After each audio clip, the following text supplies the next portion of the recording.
the All Night Long Wrestling Podcast with the Enforcer. I believe they're called enforcers, Gordon. I sell women's shoes. And the Stallion. Stallion, baby! I am not what you would call a handsome man. I'll kick you in the nuts and you'll smile at me and like it all night.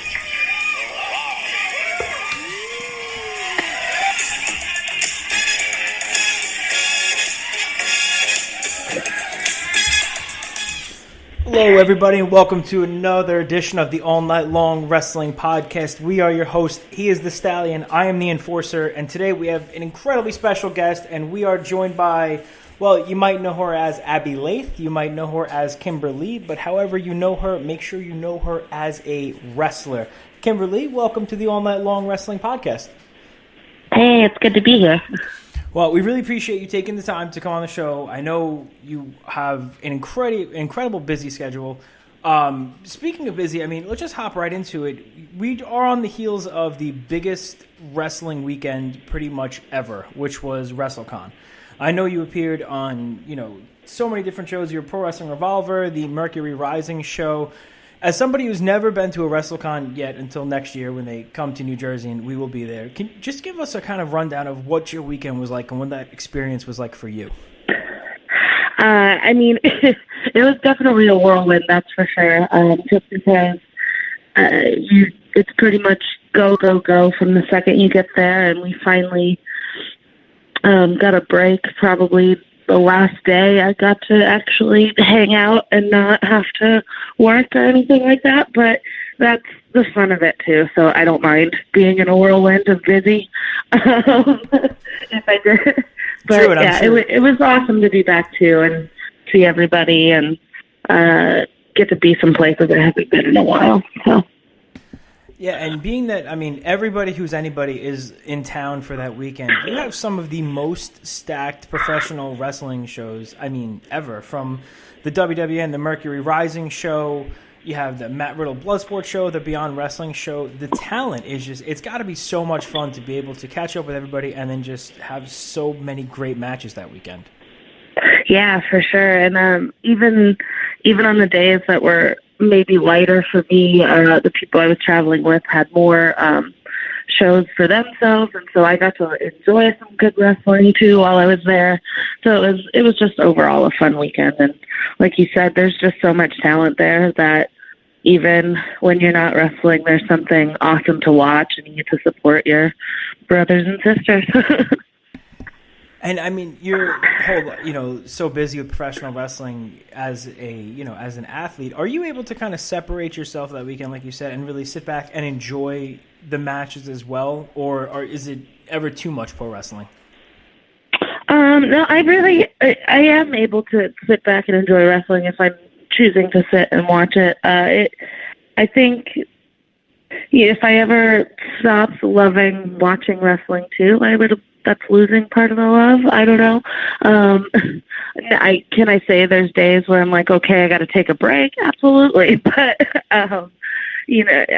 I think I'm always going to love watching wrestling as much as I do performing. It's part of it too. And there's so many different avenues to take in professional wrestling. Now, tell us a little bit. I know you had a very interesting transition into professional wrestling from dance to college to independent wrestling to CZW. That's not the kind of transition that everybody makes. So just catch people up on how that started and how your love for wrestling really took over. Well, my wrestling, when I was younger, I was never allowed to watch wrestling. It was something that my mom was pretty against, and I kind of get it now because when I was a kid, it was the Attitude Era, and you can understand why you don't want your young daughter to watch that at the time. Okay. Yeah, even going back now and watching some of the Attitude stuff, it's tough to watch now and I'm 30, let alone when I was a kid. Yeah. So, but I was always intrigued by it and fascinated, and would sneak and watch it at my friend's house who they were allowed to watch it, and just could never really get away from it. And then transition to when I moved from Seattle to Philadelphia for college. And when I moved there, I ended up meeting people from the city, not just people that I went to college with, through a job that I had. And they took me to wrestling shows where I ended up running into Drew Gulak, of all people, and just becoming friends and starting to have a conversation about wrestling and how you become a wrestler. How does this happen? I was still just completely fascinated, and I think it has to do with the performing arts side of me that's always been there, part of the reason why I was so fascinated. And so we got into a conversation about training, and I ended up going for it at the CZW Wrestling Academy is where I started with Drew, and the rest is history because I never quit, clearly. Yeah, and I mean, a lot of times, I think there was a tagline of WWE for a while, like, "It ain't ballet" or something like that. And I mean, I've known a couple of my friends growing up, they were dancers, and the work that they would put in, it's not even just, in its training before dance and things like that. So the work ethic is there, and I think that's probably, I don't want to speak out of turn, but probably would, entice you to come to professional wrestling, was you already had that hard work ethic, so why not take that and unleash it into a different avenue? Yeah, for sure. And I think dance helped me so much transitioning into wrestling too, just because both of them really are. I like to describe a professional wrestler as what kind of stunt athletes or stunt artist athletes, kind of all mixed into one. And so I think the dance aspect was definitely something that helped me out a lot. I had spoken to Chris Hero one time, and he said professional wrestling and wrestling in a match is pretty much like making music. And I thought that was a really good analogy because of the creative freedom that you have, and to be able to bring that to somebody else and kind of just take it and, as a creative person, be able to perform something like that is, I totally see where you're coming from with the whole dance comparison. Now, yeah, for the people that aren't familiar with CZW, Drew Gulak was your kind of ticket to CZW. What did you think when you saw CZW for the first time? I didn't. No words, really. The first time you encounter CZW, it's an animal of its own breed and scares a lot of people away. And you want to talk about stuff not exactly being on the kid-friendly side of things. Well, CZW is probably as far away from kid-friendly as you can get at times. But at the same time, it's something special, too, and holds a strange place of love in my heart, too, and always will. And I was never, I can't say I was never much of a deathmatch wrestler or someone who ever would really, I think, fall into that category. But the kind of respect and, I have for the people who are, and the toll that they take on their own bodies just for us. And it's I don't know, to me, I really appreciate it too, just because I kind of was surrounded by it and learned how to appreciate it. But yeah, CCW is quite a thing. Now, were you training, you were going to school and training at the same time, is that correct? I was. I started training when I was a sophomore in college, so I was 19. And how long after you began training did you have your first match? 2 years it actually took. So I started training in 2009, and my first match wasn't until 2011. Are you ever really prepared for your first match? I know that's kind of like a silly question, but I know some people, no matter how much training they have. So what was that moment like when you're about to step out for the curtain for the first time? Oh, definitely butterflies. Again, I think with dance, that's another advantage I had. It's not the first time I've been in front of an audience, so I wasn't afraid to come through a curtain per se, but definitely nervous to do something new. And I had actually, right before I was supposed to debut, I broke my hand and had to have surgery on my thumb. And so I had just recovered from that. And so I was nervous about that too. And you're right. You can never really be prepared for the first time. You have to go in front of an audience. You kind of just have to. It's like trial by fire type of situation you eventually have to be put into. But I think that's kind of where you see who's going to sink and who's going to swim too in this industry. Right. That's actually exactly what I was going to say. Sink or swim. From CZW, you went to appear in literally almost the polar opposite of Chikara. I did.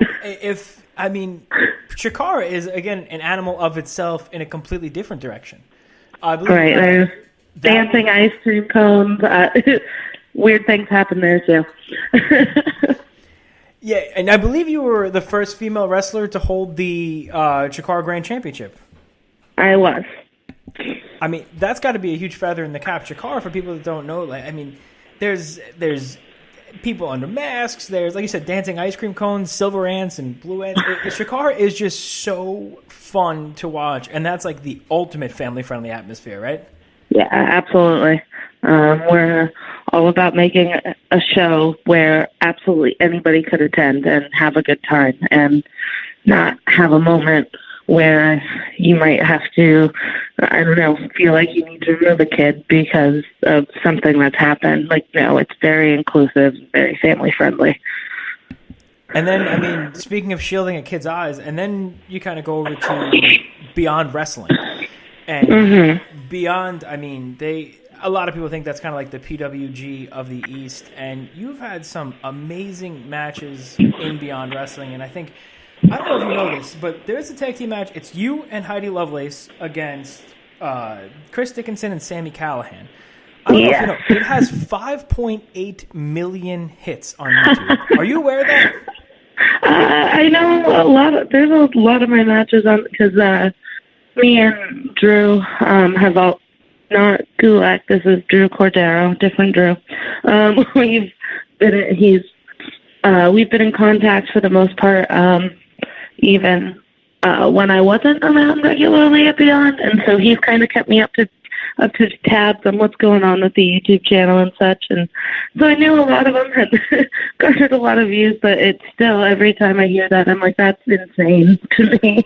Many people have watched it. Yeah, that's more people that have watched WrestleMania. Just like to put that in perspective. So that is, I hope you're receiving. What?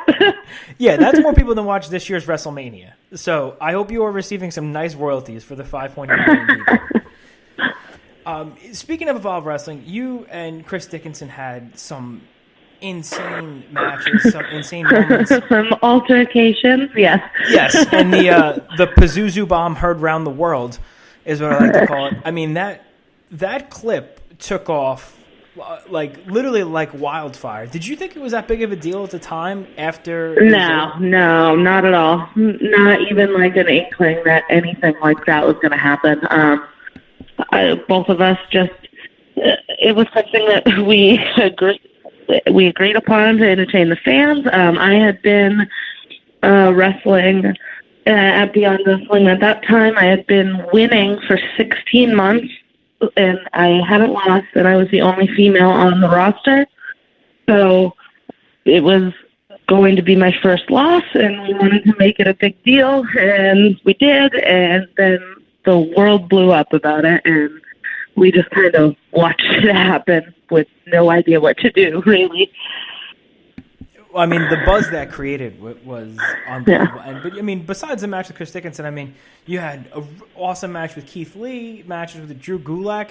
I know personally, I got my fiance into professional wrestling through Intergender Wrestling because she enjoyed it so much. A big fan of your work. She loves Candice LeRae. So what is your stance? I know the world has changed drastically in maybe the last 10 or 15 years, whatever it might be, but how did you feel when you first saw the Intergender Wrestling? Really, what's your stance on it? From day one, I want to wrestle the boys. I don't want to be treated like that I'm a girl. For me, it was day one. That's all I wanted to do, because even coming into the CZW Academy, I'm their first